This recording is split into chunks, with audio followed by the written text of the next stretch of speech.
Ya saya kan tidak suka lah kalau orang-orang bicara hanya bicara potensi. Saya jadi terharu juga kalau nanti saya jadi wali kota baru saya lalu Wah.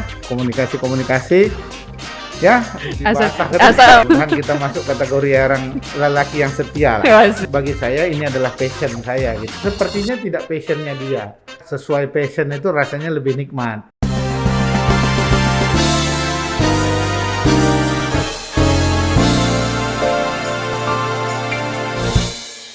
Bang Sapril Iya.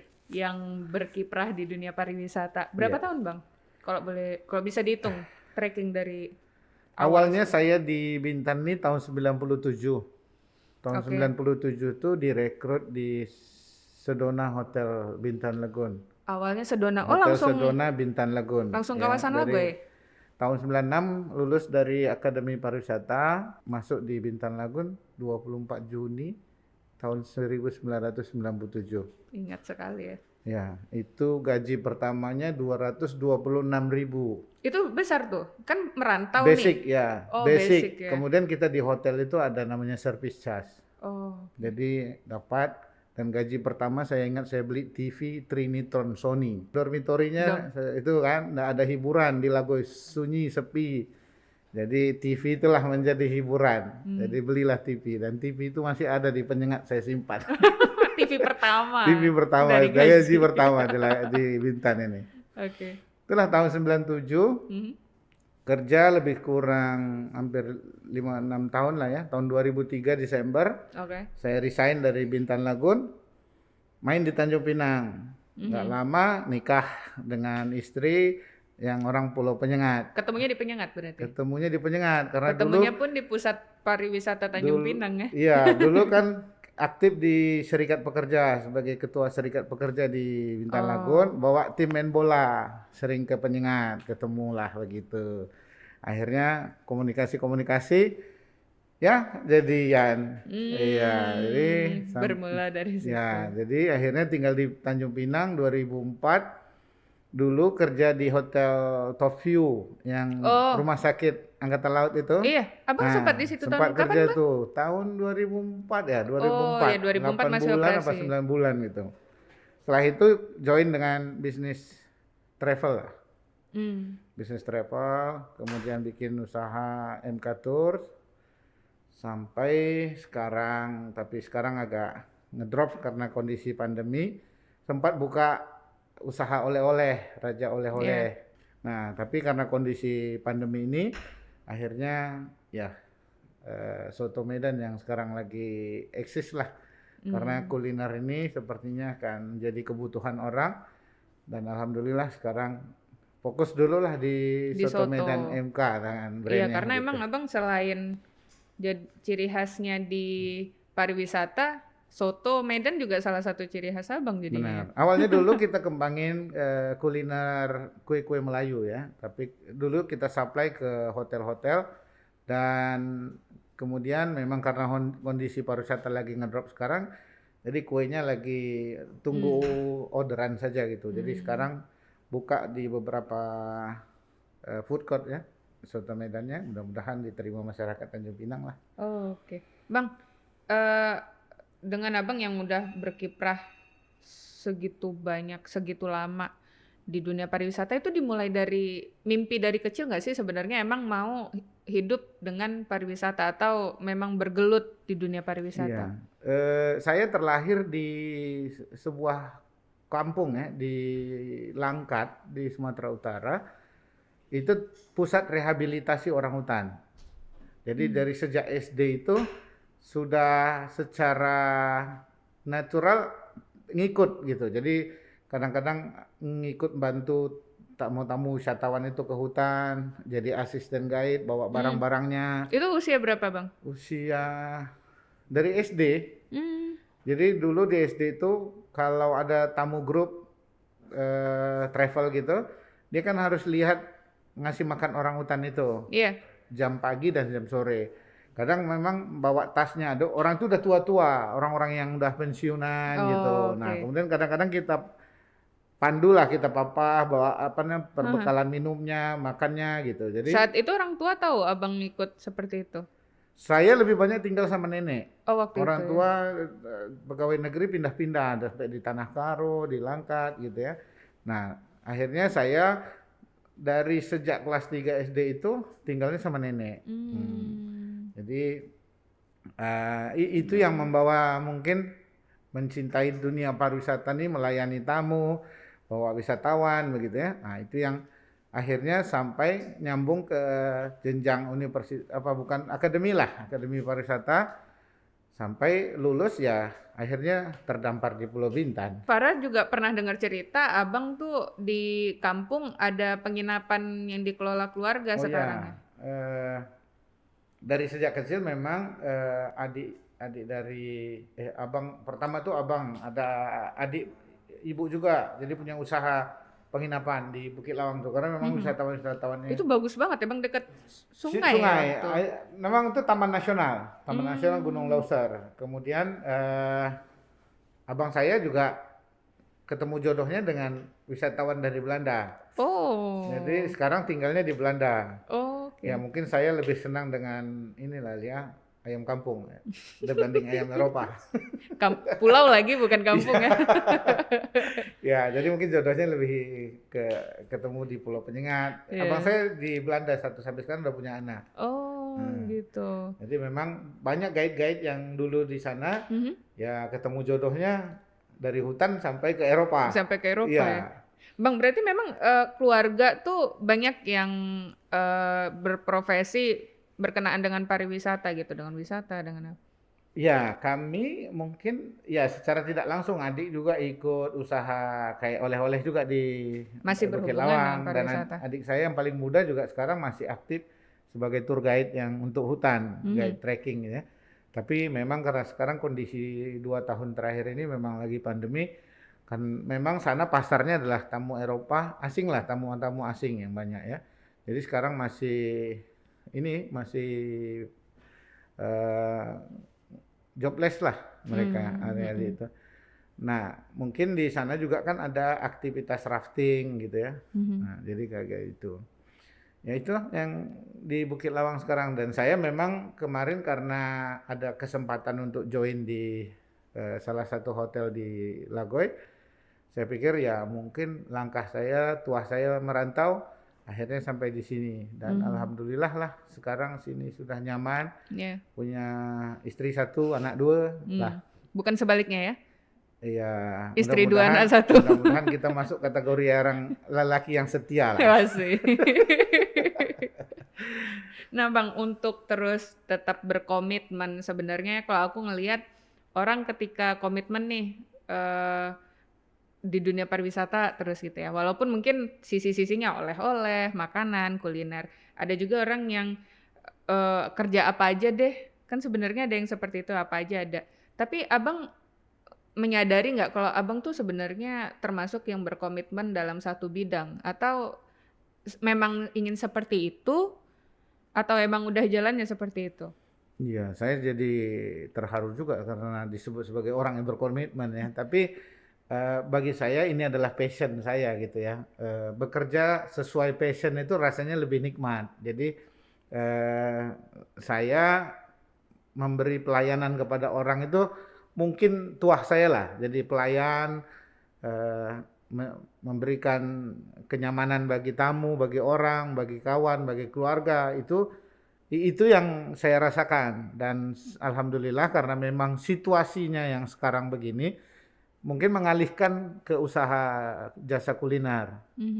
Namun saya masih punya pengharapan bahwa memang kalau nanti kembali normal, ya saya merasa nyaman dan merasa senang untuk memberikan pelayanan, bawa tamu. Malah kadang-kadang ada yang komen, wah kok masih bawa tamu gitu, udah senior gitulah ya.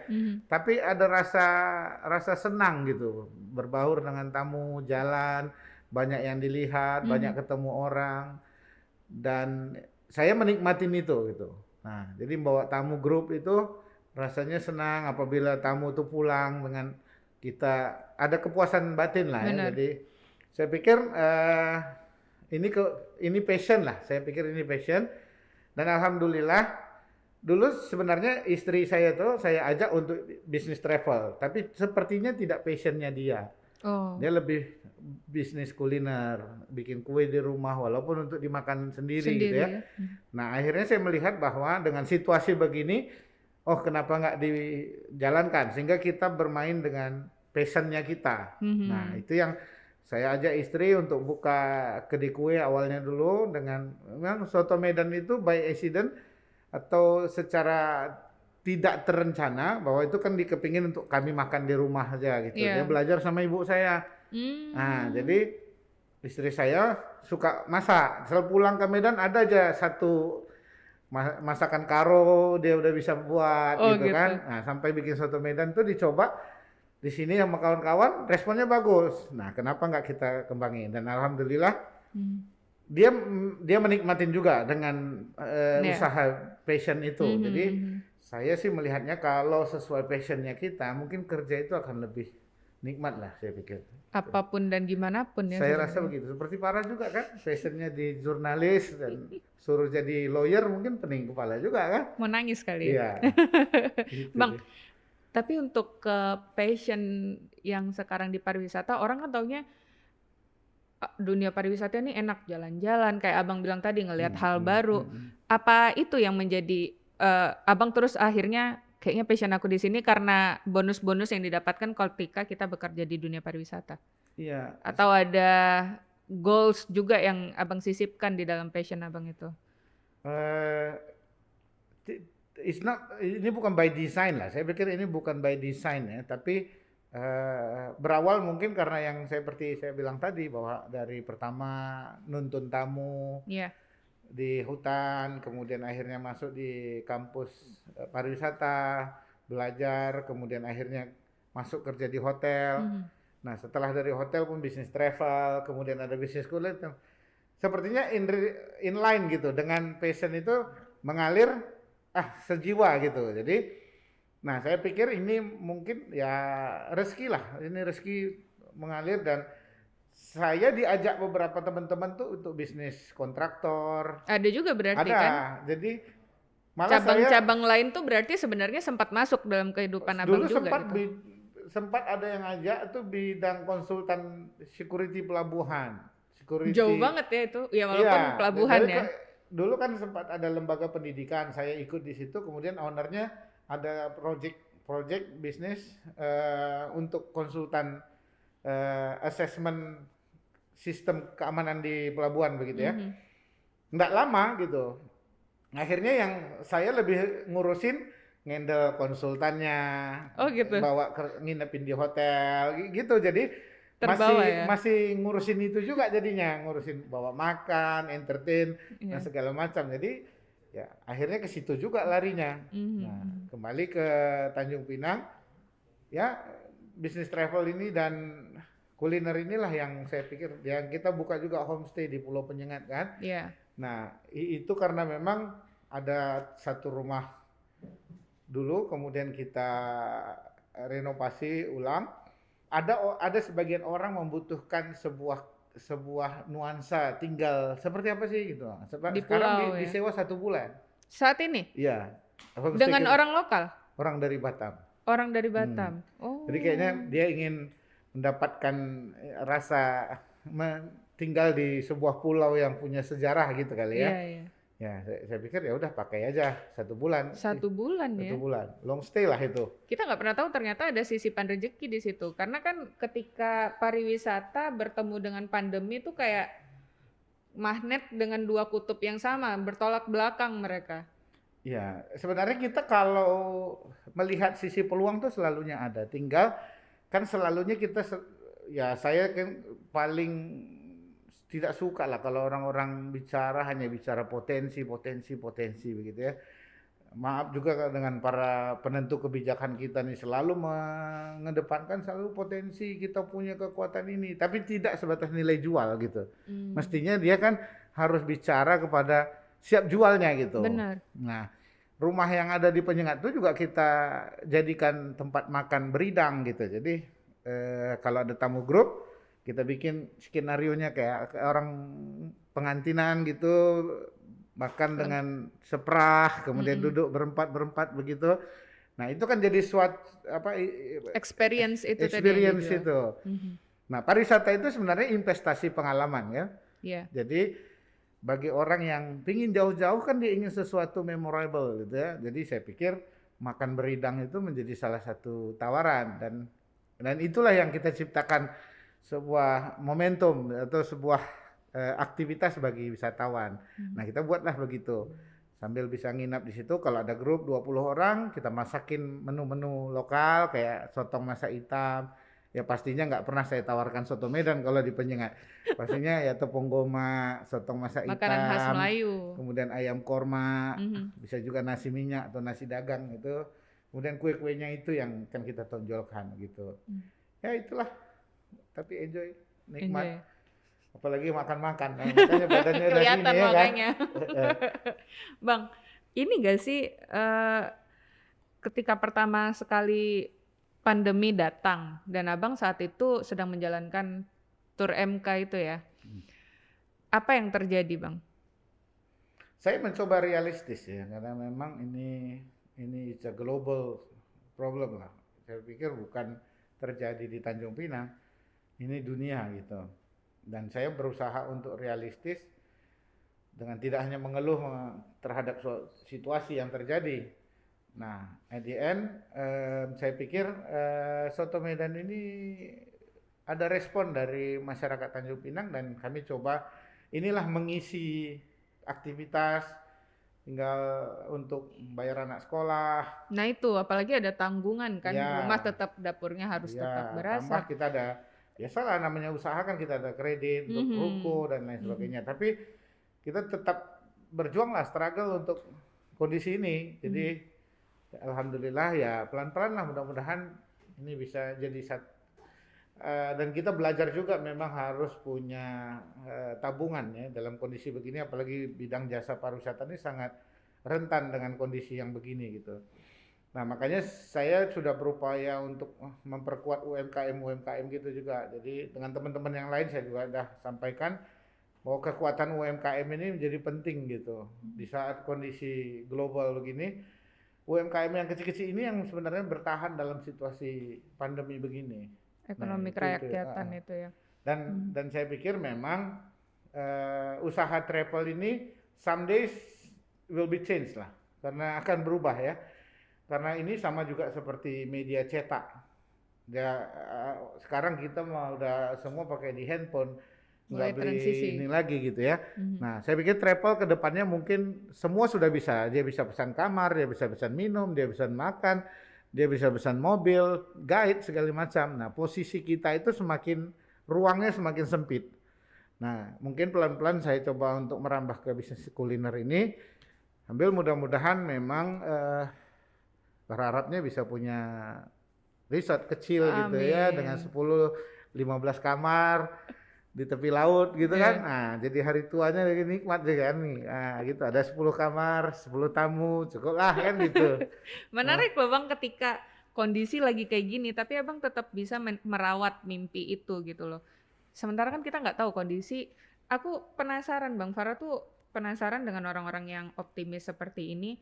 Di balik layar tuh sebenarnya apa yang terjadi mentally, kan pasti juga perasaan, pikiran, kondisi ketika lagi runyam semua, misalnya pasangan, anak ada tuntutan juga ke abang-abang apa kepala keluarga gitu. ya, Apa yang dialog dengan diri sendiri yang Abang wah, lakukan mungkin?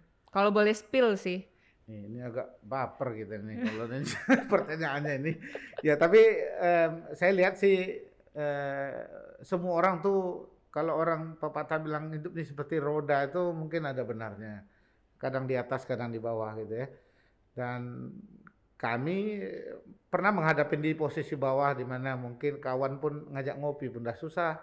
Hmm. Ya, jadi ya kalau kita berduit pasti kapan aja orang ngajar kita gitu ya. Dan walaupun tak menjabat kita nih, ada juga lah dalam dalam kehidupan nih yang posisi nak ngajak ngopi pun udah aku sibuk lah dan segala macam gitu ya.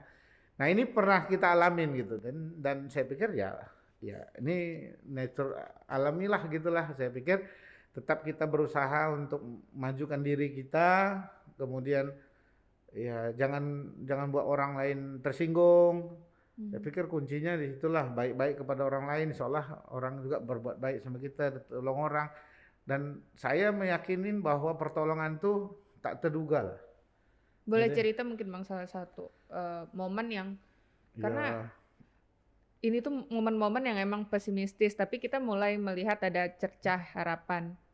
Dan itu kalau nggak nggak dilatih saat-saat seperti itu kan? ya ada saatnya kadang tagihan melambung, kita nggak punya income, itu yang masa paling sedih lah ya. Itu yang paling Ya di saat kita bottom line ya. punya, ya karena kita dalam bisnis kan ada hutang yang harus bayar gitu ya, kredit. Nah tiba di saat itu yang kita tak punya uang masuk, itu yang berat tuh. Nah itu agak susah, nak cerita sedihnya agak susah Kak sini, tapi itu sesuatu yang memang ya paling tidak pernah kita alami lah gitu ya. Tapi itu bukan menjadi sebuah ngedownkan kita gitu. Jadi disitulah mudah-mudahan kita bisa bangkit lagi. Karena memang saya berpikir, saya merantau ke sini dulu cuma 200.000 Saat itu. modalnya dari Medan gitu. Hmm. Dan alhamdulillah saya sudah punya ruko, udah punya mobil di sini gitu, punya anak 2, punya istri 1 gitu. Dan inilah kebahagiaan saya pikir.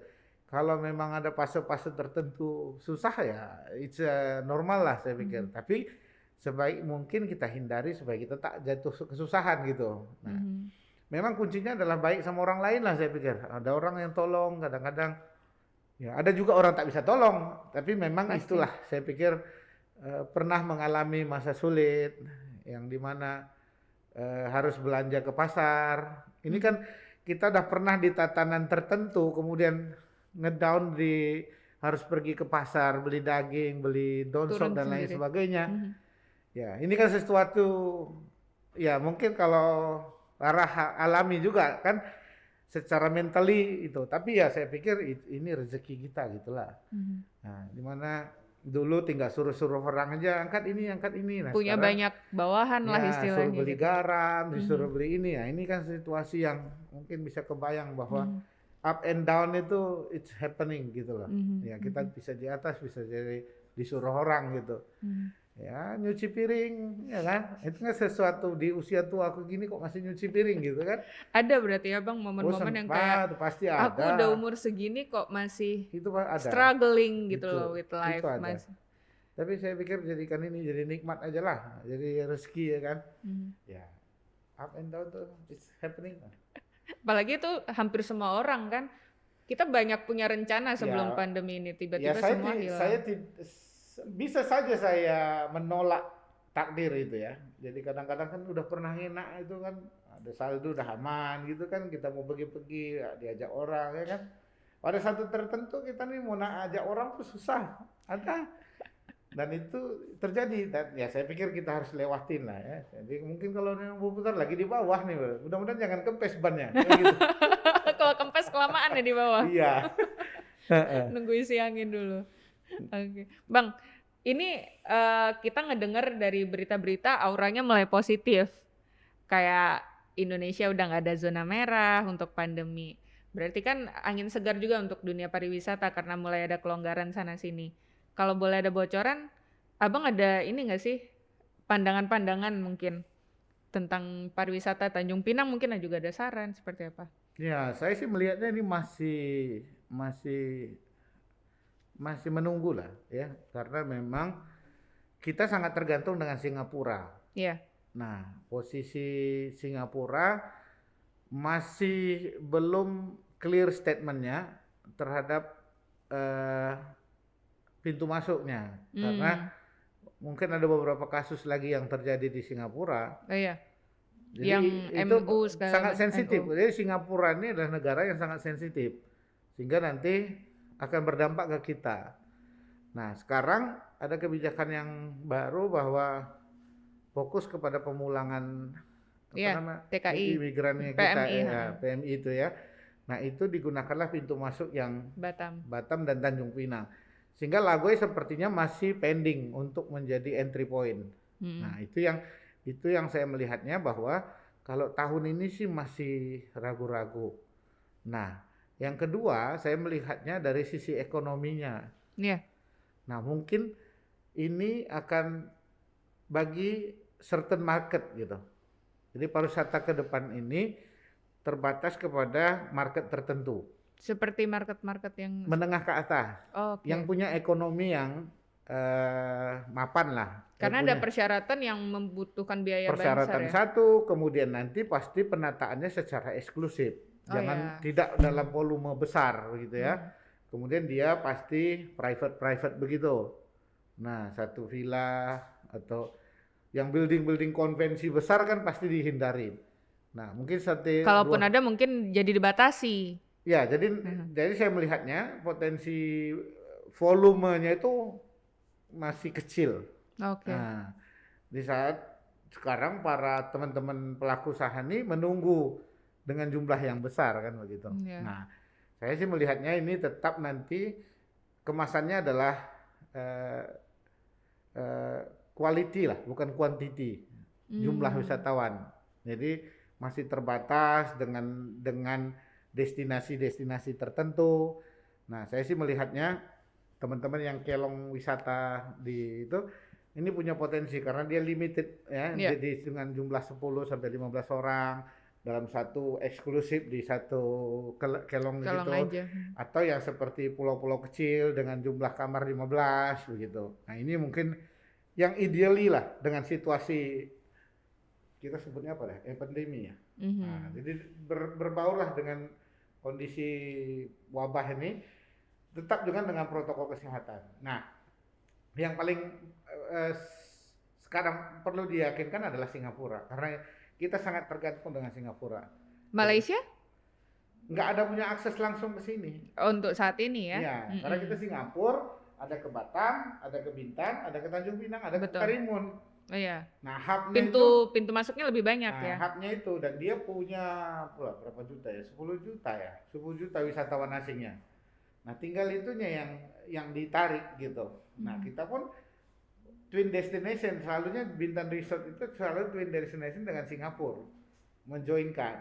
Nah, di saat Singapura belum membuka dirinya, ya sulit bagi kita. Karena kita nggak punya penerbangan langsung. Oh iya benar. Nah, saran saya memang kalau pemerintah daerah fokus saja menggarap pasar domestik dulu.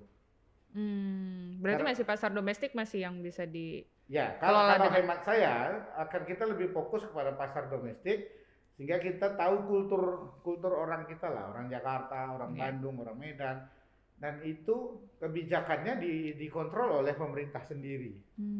Nah, itu saran saya memang kalau ke depan diperkuat saja vaksinasi, Ya. kemudian nanti di tracing saja dalam pengelolaan tamunya. Saya pikir kita bisa berjalan, tapi dengan domestik dulu, karena regulasinya kan kita yang atur. Pun sekalian uji coba ya berarti. Ya, Karena saya sih berharapnya kenapa nggak kita garap yang Batam saja, Batam mobilisasi ke Tanjung Pinang, ke Bintan gitu ya. Jadi tetap tracingnya kita lakukan. Jadi bagi siapa yang orang gunakan lah aplikasi apa gitu, boleh berwisata ke Bintan dengan di tracing ya. perjalanannya kemana gitu, kontak personnya dengan siapa. Nah, mungkin ini bisa within Kepri ini aja dulu, tapi kan ya terlalu kepingin yang ini ya, saya bilang ya monggo lah, saya pun lebih jual soto Medan dulu lah. Lagi-lagi soto Medan lagi. Iya Bang, karena emang ternyata tuh ketika dulu untuk berliburan dan apa segala macam kemana-mana bisa, kayaknya kita ngelihat luas banget ya. Sekali kita kena COVID satu dunia ini kayak terkukung, tapi ternyata masih ada celah-celah yang bisa diambil gitu loh. Maksudnya pariwisata ternyata nggak sesempit itu. Ya, saya melihatnya bahwa kita memahami pandemi ini sesuatu yang baru dan literaturnya masih baru. Benar. Nah, akhirnya contoh, apa gunalah kita dulu pakai water cannon, siram jalan itu. Nah, zaman-zaman dulu kan heboh itu ya. Iya. Nah, secara logikanya sekarang ya relatednya apa gitu. Nah, ini yang mungkin karena ketidaktahuan kita zaman dulu umpama. Nah, sekarang kan menghadapinya kan berbeda polanya. Jadi saya adaptasinya, makanya ada peradaban baru sepertinya ya. Mungkin salamannya dikurangin, cuci tangannya gitu. Ya, saya pikir kita lama-kelamaan adaptasi baru lagi. Nah, sama juga dengan pola pelayanan pariwisata mungkin. Makanya sekarang ini yang bisanya itu eksklusif lah. Mhm. dengan small group, dengan mungkin dilibatkan aktivitas outdoor dulu lebih banyak. Iya. Kita punya pantai, kita punya pulau, bisa aktivitasnya banyak, bisa di laut, bawah laut. Saya pikir itu masih bisa lah. Iya, bisa sampai ke bawah laut Dengan kita bahkan. mempelajari pola-pola yang baru lagi. Saya pikir ini bisa. Bisa cepet nggak sih kita untuk bangkit dengan wisata gitu? Karena ini memang banyak banget orang-orang yang menunggu wisata kembali berjalan gitu loh. Ada sisi handicap kita tuh, kelemahan kita tuh adalah sulit untuk mengkoordinir berbagai sektor. Jadi pariwisata tuh melibatkan beberapa sektor dan aktor. Nah, jadi persoalan di kita ini kadang-kadang koordinasi ini gampang disebut tapi sulit untuk dilaksanakan. Iya. Ya. Jadi entry point itu sudah melibatkan instansi vertikal. Ada CIQP di situ. Kemudian di lapangan nanti ada dinas perhubungan, dinas pertamanan, dinas pariwisata, dinas kelautan, bahkan perikanan, sekarang dinas kesehatan juga dinas ikut, UMKM-nya juga terlibat. Nah, ini yang saya pikir kalau mungkin wali kota lah melihat pariwisata menjadi komoditi kuatnya, mestinya ini dikolaborasi bersama.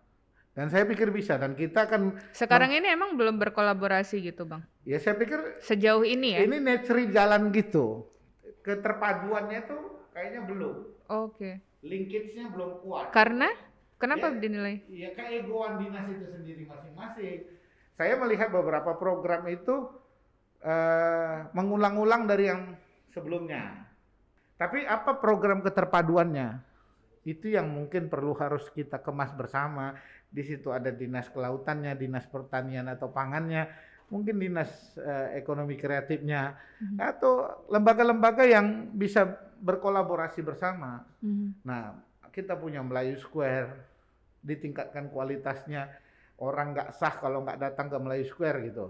Nah itu kan bisa dibangun brand itu. Saya pikir bisa. Dan orang Batam juga bosan juga. Dia ada 1.200.000 orang Batam.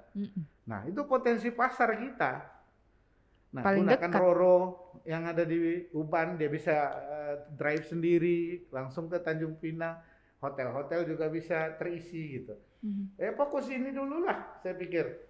Nah, saya pikir ada berbagai forum saya selalu menyampaikan, tapi mudah-mudahan kita masuk dalam pemberi atau pembuat ke regulasi lah gitu ya, sehingga bahwa Tanjung Pinang itu saya melihatnya dari sisi ekonomi mikronya juga harus diperkuat.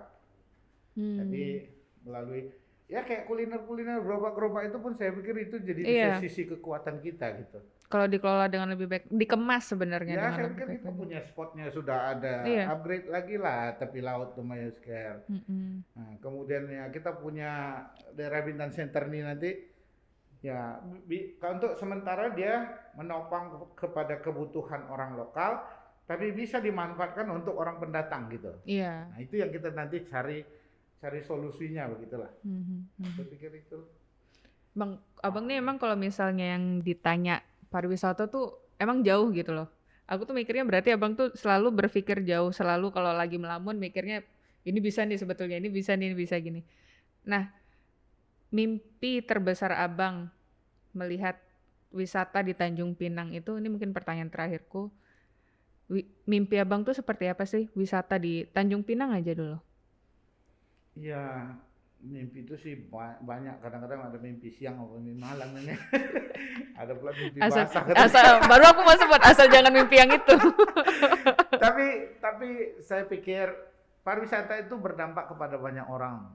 Kemudian dia memberikan rezeki bagi banyak orang. Jadi banyak sektor yang tergerakkan, UMKM, sampai transportasi, jasa hiburan, jasa masa spa, kemudian pasti kerajinan-kerajinan, kan terdampak semua. Dan saya pikir Tanjung Pinang ini keunggulannya dia sudah punya akses internasional, Malaysia dan Singapura.